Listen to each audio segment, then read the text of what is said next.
Dad, disappear from my life forever. My son said these words into a microphone at his birthday party in front of 50 medical colleagues who watched me get destroyed by the boy I raised. I'm Sam Mitchell. I'm 69 now.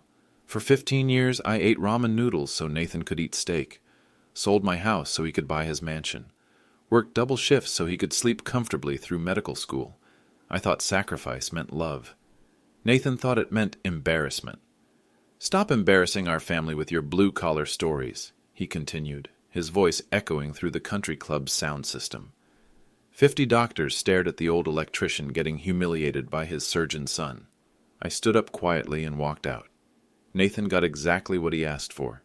I disappeared from his life, along with the $21 million he never knew I had. But before I tell you how an electrician outplayed a cardiac surgeon, drop a comment about where you're listening from. And hit subscribe, because family justice stories get wild. This story starts 45 years ago when I met my wife, Vanessa Walsh, at the downtown diner. She was 22, working as a secretary at the law firm. I was 24, union electrician with calloused hands and big dreams. Vanessa didn't care that I wore work boots to our first date. She laughed at my stories about crawling through attics, dodging rats and loose wires. "You keep the lights on," she said, touching my rough palm. "That's important work." We married 2 years later. Simple ceremony at St. Mary S. Her dress cost $60. My suit was borrowed from my brother. The reception was potluck in the church basement. We honeymooned at a cabin upstate, 3 days that felt like forever. Vanessa got pregnant on our second anniversary. Nathan arrived healthy, screaming, perfect. I held him in the hospital, this tiny thing depending on me completely. "He'll have everything we didn't," I whispered to Vanessa. "College opportunities, choices." I meant it. Every word. We saved every penny. Vanessa kept house, I worked overtime. Nathan's first steps were across our small living room carpet. His first words were Dada and Mama. Normal, happy, working-class family. But Vanessa wouldn't live to see our son become a doctor. Nathan was 19, sophomore pre-med, when Vanessa found the lump. October 15th. I remember because it was my birthday. Strange gift from the universe. "It's probably nothing," she said, but her voice shook. The mammogram showed shadows. The biopsy confirmed our worst fears. Invasive ductal carcinoma, stage 3. "We'll fight this," I told her, gripping her hand in the oncologist's sterile office. The doctor listed treatment options: surgery, chemotherapy, radiation. Then came the numbers. Insurance would cover basics, but experimental treatments, private rooms, the best oncologists, that required cash. Lots of cash. I took out a second mortgage, sold my truck, bought a rusted Civic. Vanessa's treatments became my second job. Every day after my electrical work, I drove her to appointments, watched poison drip into her veins, hoping it would save her. The bills piled up like snow in winter. 50,000, 80,000, 100,000. Insurance companies found creative ways to deny coverage. Pre-existing conditions, they claimed. Experimental procedures. Vanessa grew thin, her beautiful auburn hair falling out in clumps, but she smiled when Nathan called from college. "Don't you dare drop out," she told him. "Mama's going to beat this thing." Nathan never knew how close we came to losing everything during those months. The final medical bills totaled $180,000.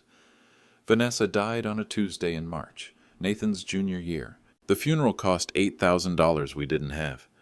I borrowed from the credit union and promised to pay it back somehow. Nathan returned to school 2 weeks later, eyes hollow but determined. "I'm going to be a doctor," he said at the cemetery. "I'm going to save people like Mom." Vanessa would have been proud. I was proud. But pride doesn't pay bills. I sold our 3-bedroom house, moved into a 1-bedroom apartment above Mrs. Peterson's garage, $600 a month, utilities included. Nathan's childhood room became someone else's nursery. The apartment had thin walls, a leaky faucet, neighbors who fought loudly at midnight. I hung Vanessa's picture above the kitchenette table. Every morning I told her about my day while drinking instant coffee. Working double shifts became routine. Electrical work pays well, but not well enough to cover past due medical bills and Nathan's remaining college expenses. I took a weekend job at the hardware store, helping customers choose the right screws and paint colors. Nathan's grades slipped that semester. "Grief," he said. I sent him $500 for books and supplies. Really, it was for food and sanity. I needed a better plan than just working harder. The public library became my classroom. Every evening after work, I studied investment books. The Intelligent Investor by Benjamin Graham, Warren Buffett's annual letters, financial magazines from the 1980s. Vanessa used to tease me about being just a wireman, but wiring taught me patience, precision, following complex diagrams. The stock market wasn't so different, charts instead of blueprints. Risk calculations instead of voltage ratings. I opened a brokerage account with $50, the minimum. My hands trembled signing the paperwork. What did an electrician know about Wall Street? Everything, it turned out. I bought 3 shares of a utility company. Boring, stable, paying dividends. The next month, another $50. More utilities, some manufacturing companies, I understood. Blue-collar stocks for a blue-collar guy. Nathan called every Sunday from college. "How you doing, Dad?" I never mentioned the investing. Let him think I was just getting by, working and grieving. Simple electrician dad, nothing more. The portfolio grew slowly. $50 monthly became my religion. I ate peanut butter sandwiches to afford those investments, wore the same 3 work shirts until they frayed. But every month, that $50 went into the market. Compound interest. Einstein called it the 8th wonder of the world. 15 years later, I finally understood what I had raised. Nathan's MCAT scores were impressive. Medical school acceptance letters arrived from 3 universities. He chose the expensive one, naturally. Best cardiac surgery program, he explained. The tuition was $385,000 over 4 years. Nathan qualified for some loans, but not enough. "I might have to delay a year," he said during our phone call. "Save up money." "Don't you dare," I told him. "We'll figure something out." I created Educational Grant Foundation that night. Simple limited liability company, filed through an online service. Cost me $200 and 3 hours of paperwork. The company existed to provide merit-based educational assistance to deserving medical students. Deserving medical student, singular, my son. Nathan received his first grant check 2 weeks later, $25,000 for his first semester. The accompanying letter praised his exceptional academic performance and commitment to healing. He called me ecstatic. "Dad, can you believe it? Someone believes in me enough to invest in my education." Someone did, his father. Nathan never questioned the grants that covered his entire medical education. He assumed he deserved them based on merit and hard work. Nathan thought he earned those scholarships himself. Medical school graduation day was the proudest moment of my life. Vanessa's picture sat on my kitchen table as I watched the ceremony online. "Look at our boy," I whispered to her image, Dr. Nathan Mitchell. It sounded perfect. Residency meant brutal hours and minimal pay. Nathan matched at a prestigious hospital for cardiac surgery training. "It's going to be hell for 5 years," he warned me, "but it's worth it." I made sure he could focus entirely on medicine. His apartment rent, paid monthly through another shell company. His car payments, insurance, groceries, all covered by various grants and fellowships that appeared exactly when needed. Nathan complained about the stress, the exhaustion, attending physicians who treated residents like servants. But he never worried about money. Not once. My portfolio had grown to $8 million by his graduation. Years of $50 monthly investments, reinvested dividends, careful stock selection, blue-collar patience building, white-collar wealth. Nathan attributed his success to hard work and talent. He had both, certainly, but talent without support is just potential. Hard work without financial backing is just struggle. I provided the foundation, he built the career, but graduation was only the beginning. Nathan met Brittany during his cardiothoracic fellowship. She was a pharmaceutical sales representative, beautiful and polished. Her family owned a successful insurance agency upstate. "She's the one, Dad," Nathan told me over dinner at a chain restaurant. I was proud he still met me for our monthly meals, even if his tastes had grown more expensive. The engagement ring cost $45,000. Nathan panicked about the expense. "I can't afford this, but I can't propose with something cheap. Her family would think." "Think what?" I asked. "That I'm not good enough." An anonymous benefactor provided Nathan with an engagement gift that week, exactly $45,000. The note read, "For a promising young physician's future happiness." Their wedding was elaborate. Country club reception, 200 guests, orchestra instead of DJ. Brittany's family spared no expense, and Nathan wanted to contribute equally. The final bill was $89,000. Another anonymous gift appeared. I watched the ceremony from the back row, wearing my only suit. Brittany's family barely acknowledged me during introductions. Nathan's father, they said, as if explaining a minor embarrassment. But they didn't know who really paid for their daughter's dream wedding. 2 years into Nathan's practice, he found his dream house. Colonial mansion in the affluent suburbs, 4 bedrooms, 3-car garage, swimming pool. The kind of house I'd driven past as an electrician, wondering who lived behind those perfect lawns. $2.3 million, Nathan said, showing me pictures on his phone. It's everything Brittany wants, but the down payment. I had prepared for this moment. Mitchell Property Investment LLC had been waiting, fully funded and legally structured. The company specialized in physician assistance programs. Nathan received approval for an unusual mortgage arrangement. The mysterious LLC provided 80% of the down payment as a professional development loan with extremely favorable terms. Nathan only needed to secure a traditional mortgage for $460,000. He could afford that payment on his surgeon's salary. The legal documents were complex but clear. Mitchell Property Investment retained significant ownership interest and could exercise various rights under specific circumstances. Nathan signed everything, trusting the lawyer who explained it as standard physician financing. The house became their symbol of success. Nathan gave tours to colleagues, pointing out the crown molding and granite countertops. Nathan thought he had earned it all himself. The first time Nathan seemed embarrassed by me was at a hospital fundraising reception. I'd driven straight from a job site wearing clean work clothes but smelling faintly of electrical compound. Nathan introduced me to colleagues with obvious discomfort. "This is my father, Sam Mitchell. No mention of my profession." When Dr. Anderson asked what I did for work, Nathan quickly changed the subject. "Dad installed the electrical systems in half the buildings downtown," I said, filling the awkward silence, "including this hospital's emergency wing." Nathan's jaw tightened. "We should probably get going, Dad. I know you have an early morning." I didn't, but I understood the dismissal. In the parking garage, Nathan was apologetic but firm. "You know how image-conscious this field is. Maybe next time you could dress more appropriately?" Appropriately. As if 35 years of skilled labor was inappropriate. "I'll remember that," I said. The drive home was quiet. Vanessa's picture waited on my kitchen table. "What do you think?" I asked her image. "Should I buy a suit I'll never wear again?" She would have defended Nathan. Always saw the best in people, especially our son. I thought it was just nervousness from his first big social event.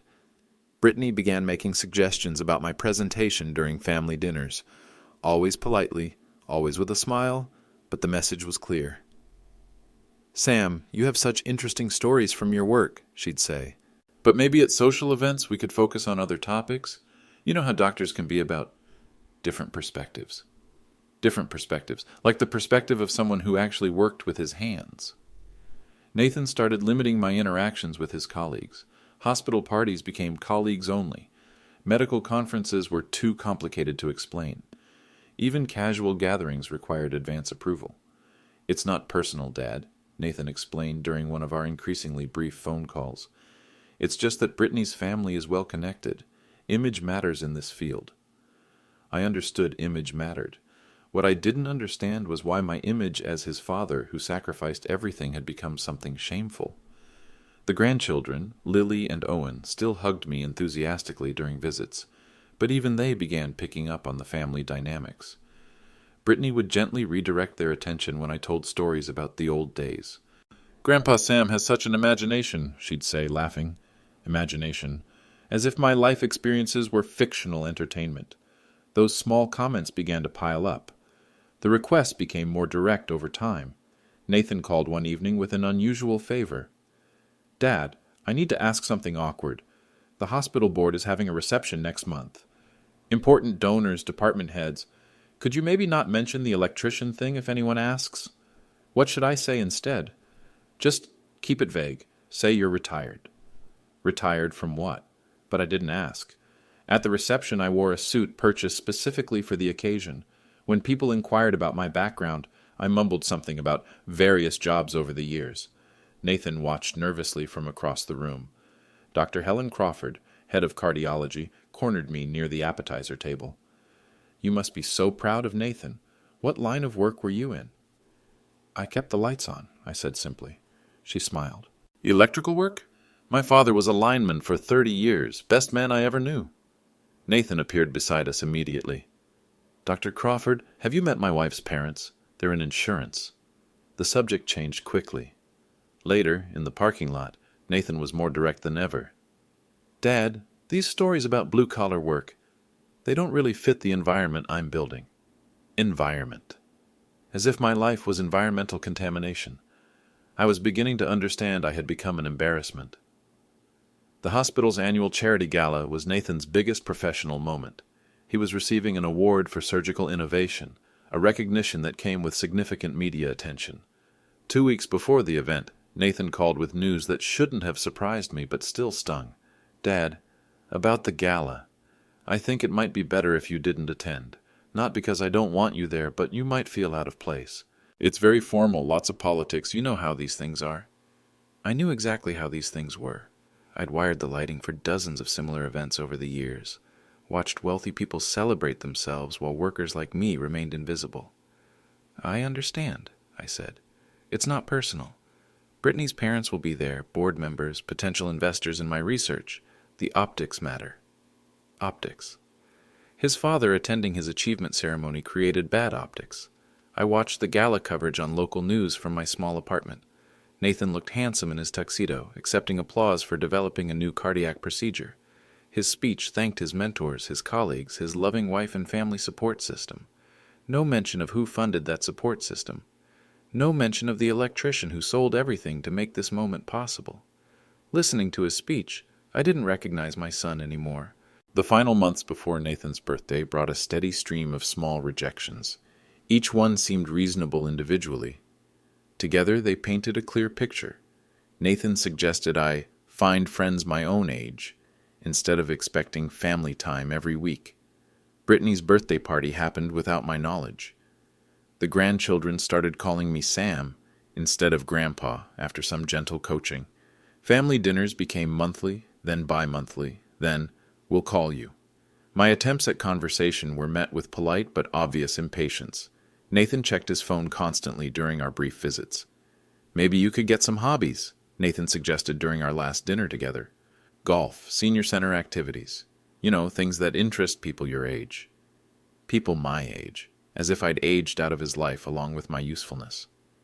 The most painful moment came when Owen, my 6-year-old grandson, asked why I couldn't come to his school's Grandparents' Day. "Grandpa Sam is busy with work," Brittany explained smoothly. I wasn't busy. I was uninvited. Nathan's text message inviting me to his birthday party arrived 3 days beforehand. "Casual celebration at the country club. Nothing fancy." Nothing fancy, but 50 medical professionals would be there. I should have known it was a trap, but this was only the rehearsal for the main event. The country club's private dining room buzzed with conversation when I arrived. 50-plus doctors, hospital administrators, pharmaceutical representatives. Nathan's professional world in its full glory. I'd driven carefully, wearing my newest shirt and clean work pants. My gift was wrapped in brown paper, a hand-carved wooden stethoscope holder I'd made in my small workshop. Nathan used to love watching me work with tools. "Dad." Nathan greeted me with a hug that felt performative. "Everyone, this is my father, Sam." The introductions were polite but brief.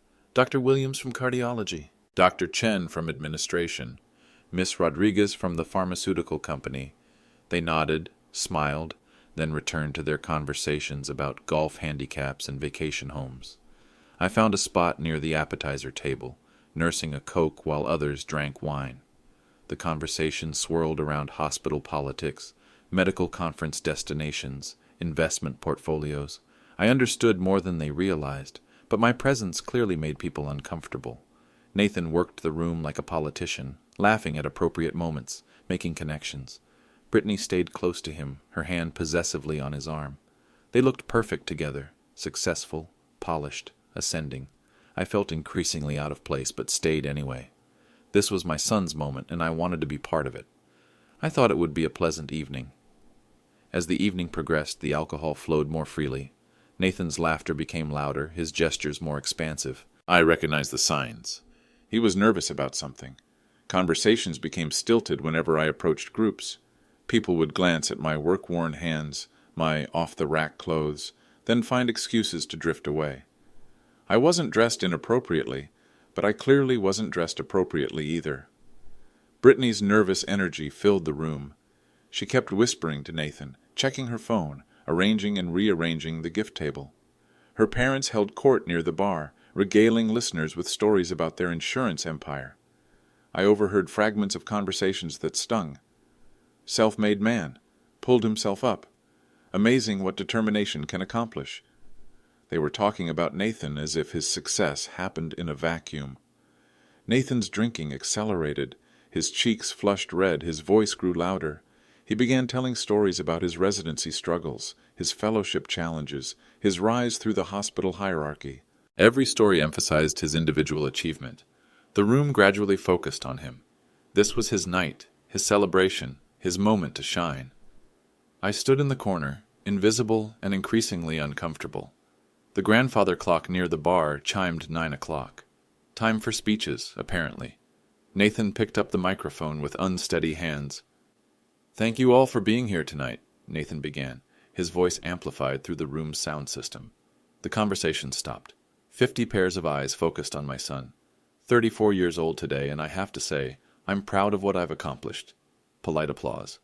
Nathan waited for silence, then continued. People ask me how I made it from nothing to where I am today.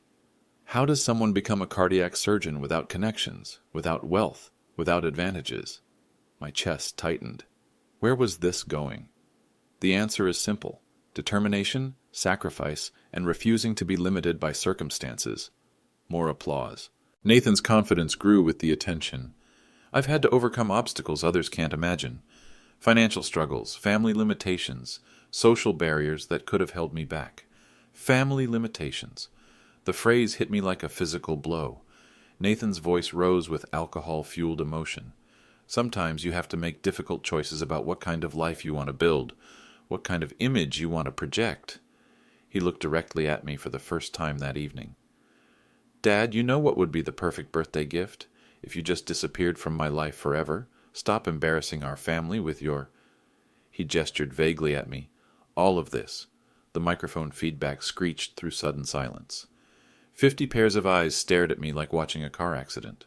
The silence stretched like a held breath. 50 medical professionals watched an old electrician get publicly humiliated by his own son. Some looked embarrassed for me. Others studied their drinks with sudden fascination. I felt the familiar weight of Vanessa's memory, her voice whispering the advice she'd given during Nathan's difficult teenage years. Dignity, Sam. Always dignity.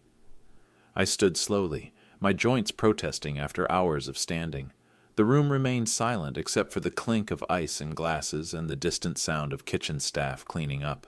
Nathan's face showed a mixture of defiance and dawning horror. The alcohol was wearing off just enough for him to realize what he'd done, but not enough to take it back. I walked to the gift table and picked up my wrapped present. The hand-carved stethoscope holder felt heavy in my hands. Hours of careful work, smoothing each curve, thinking about my son's hands holding it daily. "Happy birthday, Nathan," I said quietly. My voice carried in the acoustically perfect room. "I hope you get everything you deserve." I placed the gift gently on the table and walked toward the exit. No dramatic speeches, no public retaliation. Vanessa had taught me better than that. In the parking lot, I sat in my truck for 10 minutes, hands shaking. I had heard my son clearly, and I would grant exactly what he asked. 3 a.m. found me at my kitchen table, surrounded by financial documents. Bank statements, investment portfolios, legal papers spread across the surface like pieces of a complex puzzle. Vanessa's photograph watched from the wall. Her expression seemed sad but understanding. She'd always known our son better than I did. Maybe she'd seen this coming. My calculator displayed numbers I'd memorized years ago. $21,346,789. 40 years of $50 monthly investments, compound interest, dividend reinvestment, careful stock selection. Nathan's house mortgage, $460,000 remaining. His car loans, $68,000. Credit cards, $42,000. His comfortable lifestyle required my invisible support in ways he'd never calculated. Without me, Nathan's financial foundation crumbled to dust. I'd spent 15 years building his success, covering every gap, smoothing every obstacle. He attributed it all to his own merit and hard work. Time to see how much merit and hard work were really worth. Vanessa, will you forgive me for what I'm about to do? The numbers told a story Nathan had never bothered to learn. I spread the documents across the table like evidence in a trial. Portfolio value, $21,346,789. Built from $500 annually starting in 1985. Blue-collar discipline meeting white-collar markets. Nathan's true financial position without my support. Negative $2.1 million. His surgeon's salary, impressive to others, barely covered his lifestyle inflation. The house payment, car payments, credit cards, country club dues, private school tuition for the children. He lived like a millionaire on a foundation of debt.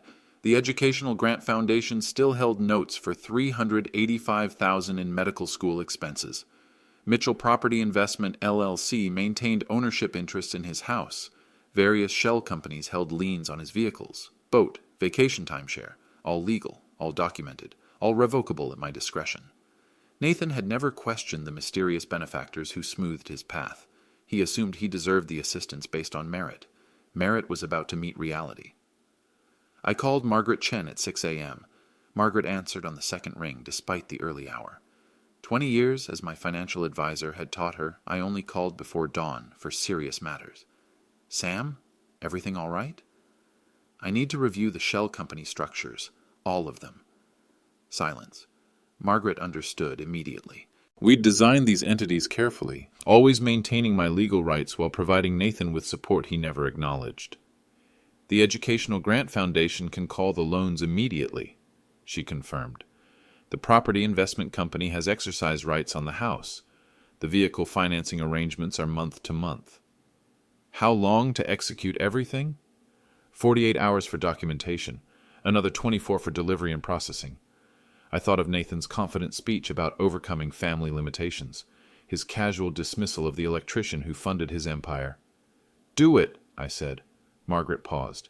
Sam, once we start this process, there's no graceful way back. You understand that? I understood perfectly. Nathan wanted me to disappear from his life. Margaret asked the crucial question. Are you absolutely sure? Margaret, I've spent 15 years being invisible so Nathan could shine. Last night he made it clear that invisibility isn't enough. He wants me gone entirely. And you're going to grant his wish? Exactly his wish. He said disappear from his life forever. Stop embarrassing the family. I'm going to do precisely what he asked. The silence stretched over the phone line. Margaret had managed my finances long enough to understand the implications. She'd watched me build wealth while living like a pauper. Watched me fund Nathan's dreams while denying my own comfort. The documents will be ready by Friday afternoon, she said finally. Complete severance of all financial connections. He'll receive notice Monday morning. And the assets? Transferred to the Montana Trust account. Clean break, no forwarding address. Perfect. I hung up and looked at Vanessa's photograph. He wanted his independence, sweetheart. Time to see what independence actually costs. By Friday, Nathan would understand the real meaning of disappearing. Margaret worked with surgical precision. By Thursday evening, the legal machinery was in motion. Educational Grant Foundation sent certified letters to Nathan's home and office. Due to organizational restructuring, all outstanding loans required immediate repayment. $385,000, payable within 30 days. Mitchell Property Investment LLC exercised its rights under the Physician Assistance Program. The company required immediate buyout of its ownership interest in Nathan's house, $1.84 million, or relinquishment of the property. The vehicle financing companies terminated their month-to-month agreements. Nathan's BMW, Brittany's Mercedes, and the boat they'd purchased last summer all required immediate payment in full or return to the lender. Credit lines disappeared overnight. The mysterious benefactor accounts that had smoothed every financial rough patch for 15 years simply vanished. Nathan's phone started ringing Tuesday morning. I was already on Interstate 90, heading west toward Montana with everything I owned packed in my pickup truck. No forwarding address, no contact information, no way for Nathan to plead or negotiate. The radio played country music as I drove through Indiana farmland. For the first time in 15 years, I felt genuinely free. No more pretending to be poor while secretly funding someone else's empire. No more being the embarrassment hidden in the background. Nathan's phone would keep ringing. Packing 35 years of life into boxes revealed what actually mattered. Vanessa's photographs, our wedding album, letters she'd written during her illness. These went into the truck cab where I could see them. Nathan's childhood artwork, report cards, graduation photos, these I handled more carefully. Despite everything, he was still my son. These memories went into a storage unit with prepaid rent. Maybe someday they'd matter to someone. Furniture held no sentimental value. I sold everything to a thrift store for $300. The new owners could decide what to do with a lifetime's accumulation of cheap tables and worn sofas. My tools, however, came with me. 40 years of electrical work had built a collection worth more than most people's cars. Wire strippers, multimeters, specialty equipment for high-voltage systems. These tools had fed my family, funded Nathan's education, built my fortune. They represented honest work and honest value. The hardest part was choosing photographs. Pictures of Nathan as a child, eager to help with electrical projects. Nathan in his cap and gown, proud and grateful. Nathan with his first stethoscope, eyes bright with purpose. When had gratitude become an entitlement? When had pride become shame? I kept one photo. Nathan at age 8, wearing my too large hard hat, grinning while helping wire a circuit breaker. That child had loved his electrician father. One final envelope needed to be prepared for Nathan. Margaret's office felt like a war room on Friday afternoon. Documents covered every surface: trust transfers, corporate dissolutions, asset liquidations. 20 years of financial strategy dismantled in 48 hours. The Montana Trust is fully funded, Margaret reported. $21.3 million transferred cleanly. No tax implications since you're the sole beneficiary.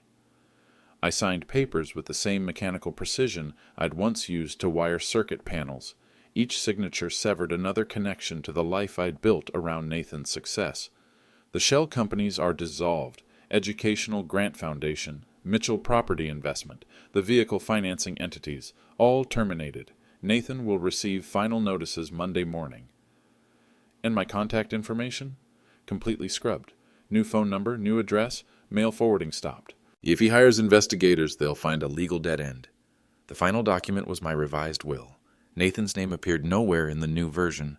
His children, Lily and Owen, would receive education trusts when they turned 25. Provided they learned the value of respect and gratitude, the remainder went to skilled trade scholarships for working-class kids. Margaret studied my face as I signed. Any regrets? I thought of Nathan's words, disappear from my life forever. I'm giving him exactly what he asked for. Nathan would have 48 hours to process his new reality. Saturday morning, I returned my apartment keys to Mrs. Peterson. She'd been a good landlord for 15 years, never raising rent, always fixing things promptly. You sure about this, Sam? Seems sudden. Time for a change, I said simply. My truck sat loaded with everything worth keeping. Tools in the bed, photographs in the cab, clothes in garbage bags. The mobility of working-class life, everything valuable fits in a pickup. I drove through Nathan's neighborhood one last time. The colonial mansion looked imposing in morning sunlight, all columns and manicured landscaping. By Wednesday, foreclosure notices would arrive. By month's end, Nathan's family would be homeless unless he found $2 million quickly. His surgeon's salary, impressive to most people, wouldn't qualify him for that kind of emergency loan, not without the mysterious benefactor who'd smoothed every financial crisis for 15 years. The GPS showed 800 miles to Billings, Montana, 12 hours of driving through farmland and prairie, away from everything I'd known, toward something undefined but genuine. No forwarding address, no contact information, no way for Nathan to find me or plead for help. I'd taught him to be independent. Time to see how much independence he could actually handle. Tuesday morning would bring Nathan's education in real-world economics. Nathan discovered his new reality at 6:47 a.m. on Tuesday. Brittany called from the kitchen, her voice tight with panic. "Nathan, there's something wrong with the mortgage company's website. It says our account is in default."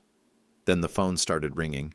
Educational Grant Foundation, Mitchell Property Investment, Mercedes Financial Services, BMW Credit, the Boat Loan Company, one after another demanding immediate payment of debts Nathan didn't know existed.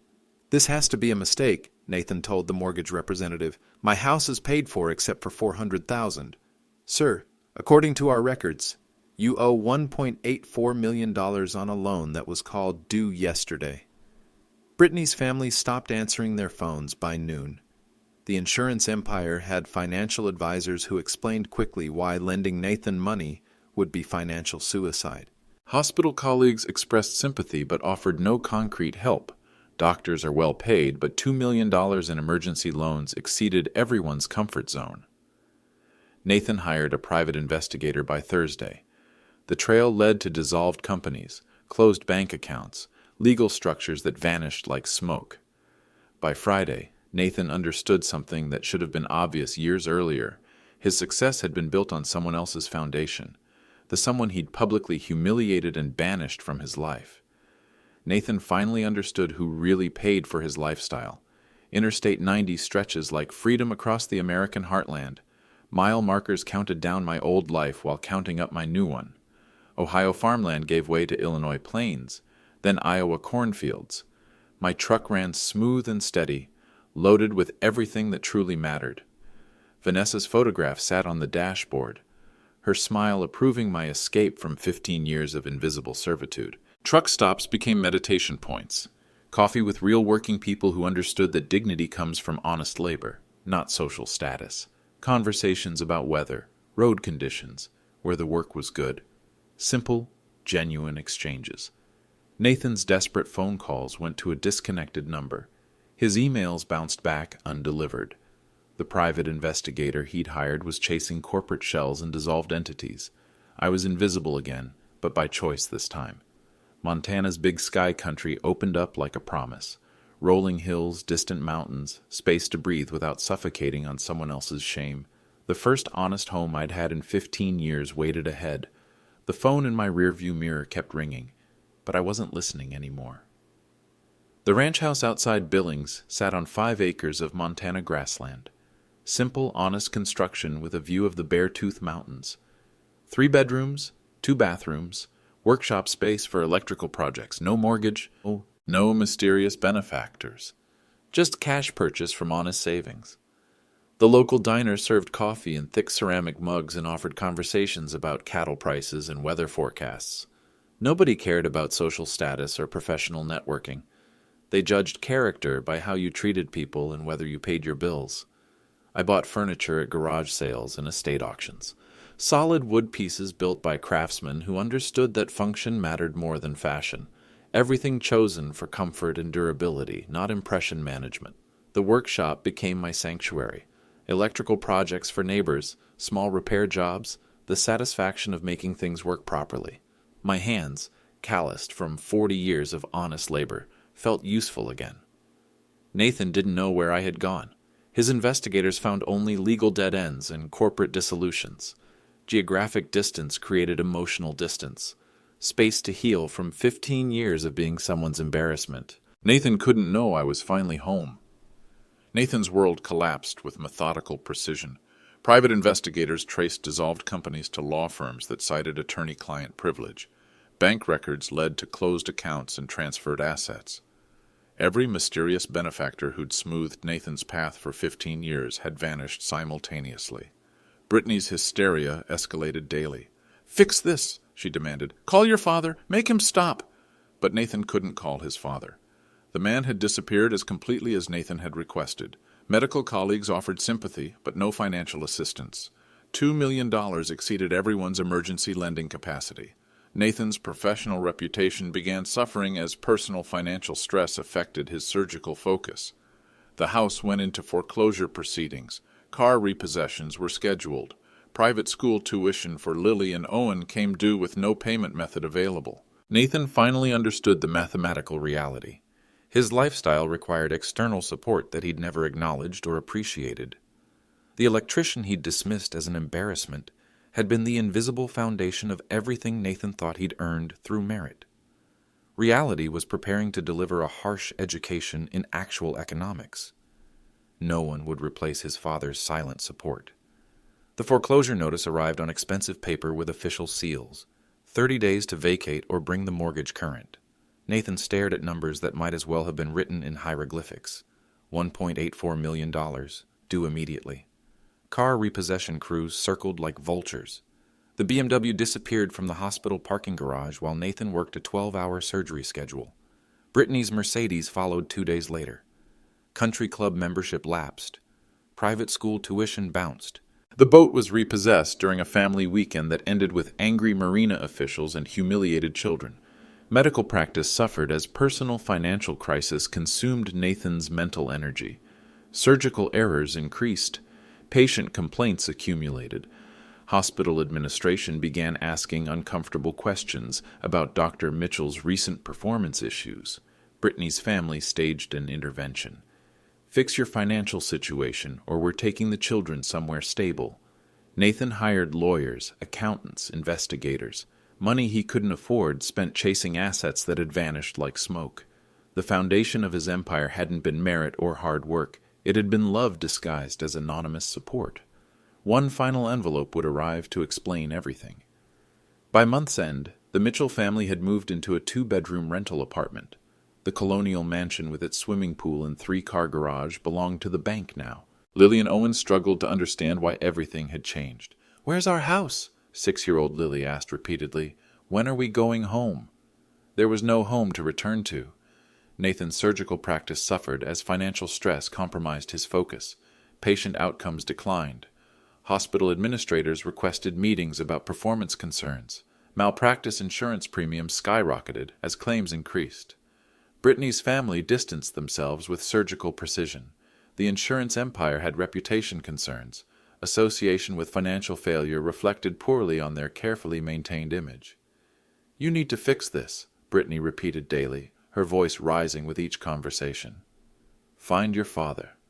Make him understand what he's doing to his grandchildren." But Nathan couldn't find his father. The man had vanished as completely as he'd requested on his birthday. Colleagues who once sought Nathan's company for professional networking now avoided him at hospital functions. Financial failure carried social stigma in medical circles, where success was measured by lifestyle symbols. Nathan was learning the difference between earned success and supported success. The distinction was devastating.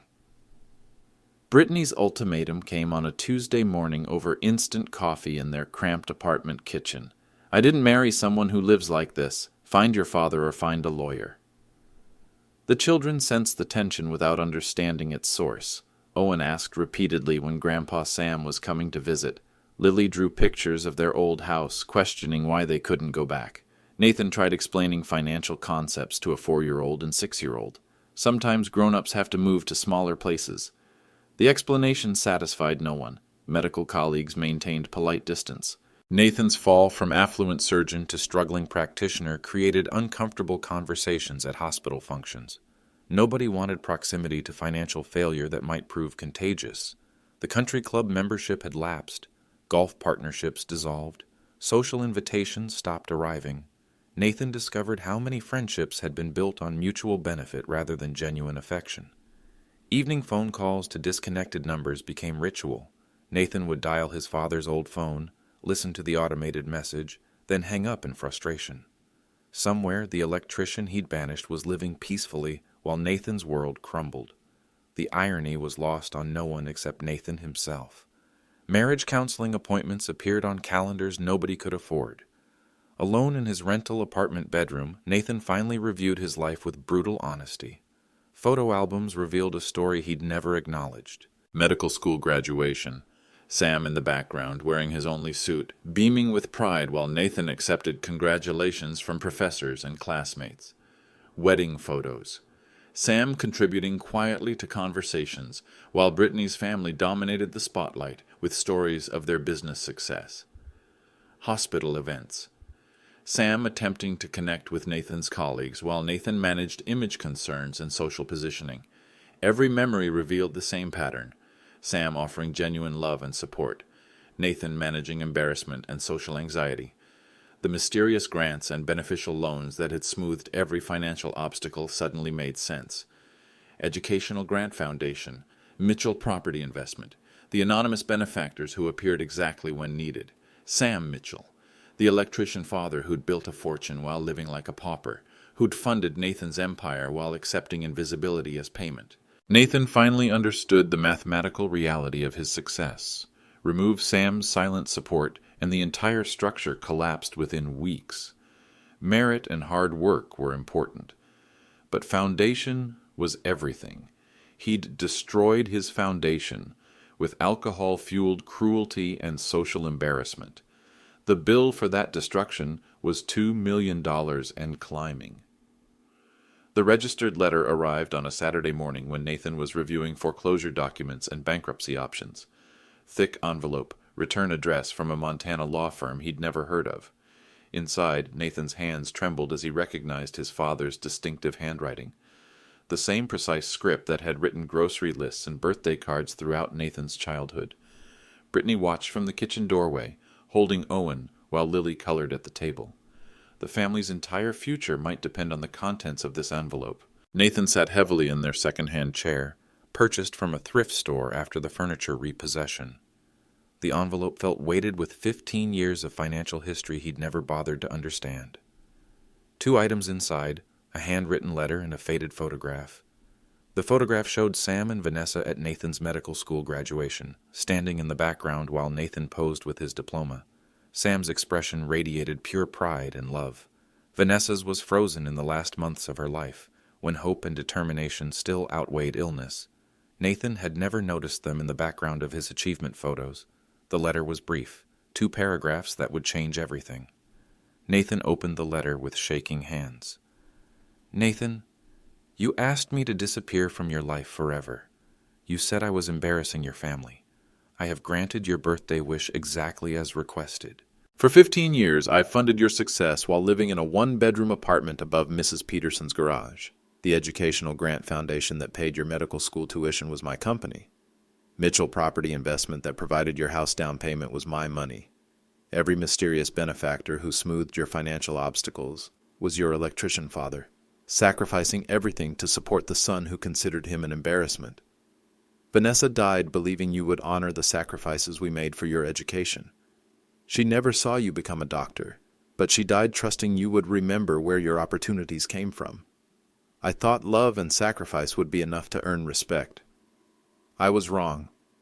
Your success was built on a foundation you never acknowledged. $21 million earned through 40 years of investing $50 monthly while you lived comfortably on my support.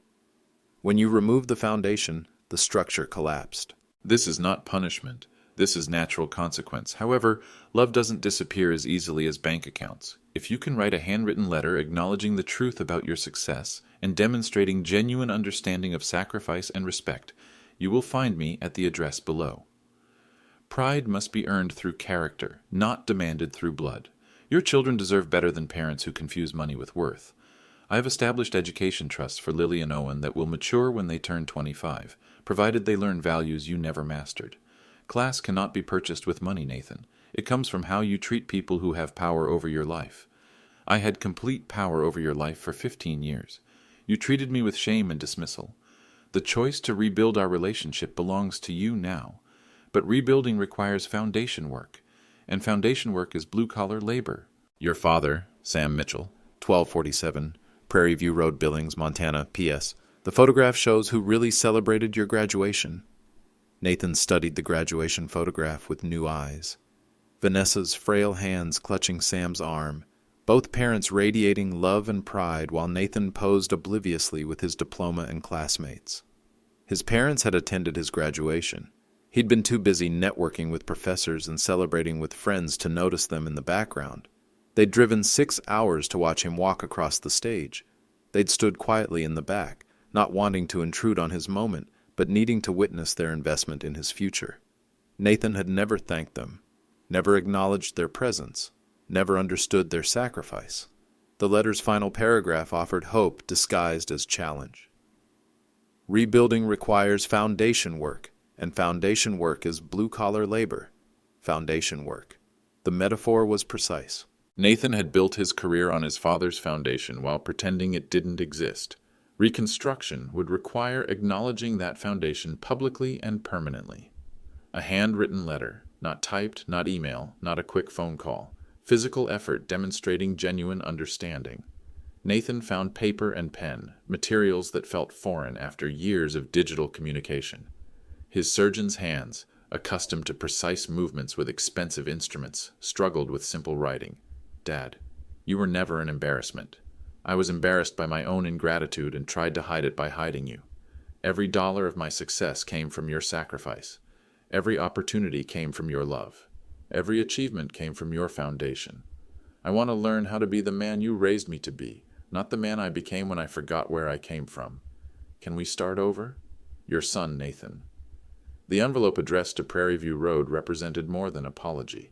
It represented choice, character development through humility, understanding that some bridges, once burned by pride, required careful reconstruction with better materials. True class comes from acknowledging truth, especially uncomfortable truth about yourself. Nathan sealed the envelope and walked to the mailbox, carrying 15 years of delayed gratitude toward an uncertain but hopeful future.